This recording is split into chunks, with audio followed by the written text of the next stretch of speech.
Alors la technique des formules de l'air, là-dedans, vous allez voir, elle est super efficace. Alors là, en fait, on va même pas utiliser les formules trigonométriques, on va quasiment rien utiliser, sauf la formule de l'air. Pourquoi? Parce que regardez, Z2, si je le réécris, donc c'est 1 plus cosinus de θ plus I sinus de θ. Et là, certains vont remarquer que cosinus de θ plus I sinus de θ, c'est déjà EI de θ. Donc si on le remplace, vous voyez, on a 1 plus EI de θ. Il n'y a pas de problème, cos θ plus I sinus θ, c'est bien EI de θ. Sauf que 1, qu'est-ce que c'est? C'est aussi EI0. Ça, c'est extrêmement important de se souvenir que 1, c'est EI0. C'est sur votre cercle trigonométrique. 1, il est juste ici et c'est bien égal à EI0. Okay, et alors là, qu'est-ce qu'on va faire quand on arrive ici? On va simplement utiliser la technique de l'arc moitié. Voilà, ça c'est très très important. Ça veut dire qu'en réalité, tout ça, qu'est-ce que c'est? C'est EI de θ sur 2, c'est-à-dire la moitié de 0 et de θ. Okay, c'est pour ça que vous avez EI de θ sur 2, fois E de moins I θ sur 2, plus EI de θ sur 2. Okay, si vous voulez, vous pouvez développer, vous retrouvez bien ça fois ça, ça vous donne bien EI0, et ça fois ça, ça vous donne bien EI θ.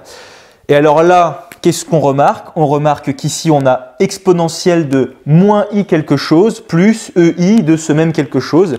Et ça, vous savez, d'après les formules de l'air, étant donné qu'ici, vous avez un plus, qu'en réalité, tout ça, c'est quoi? C'est égal à 2 fois le cosinus de ce fameux quelque chose, c'est-à-dire θ sur 2.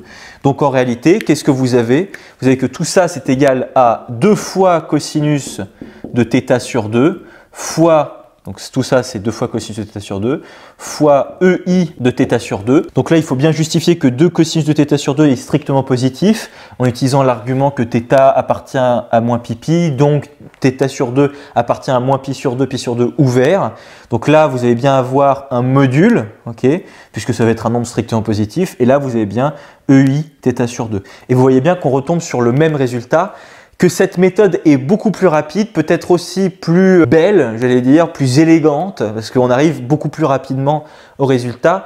Mais je pense que c'était pas mal qu'on étudie la première partie avec les 2 formules trigonométriques, parce que c'est une technique qui a le mérite de faire intervenir justement ces 2 formules trigonométriques qui arrivent quelquefois vicieusement dans un énoncé.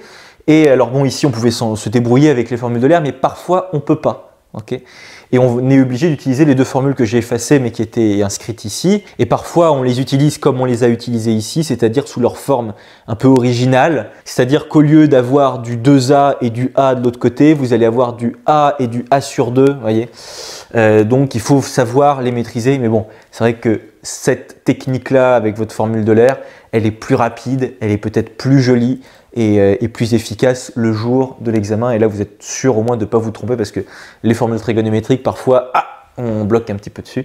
Mais voilà, je pense que c'était un très bon exo celui-là, je trouve. Voilà.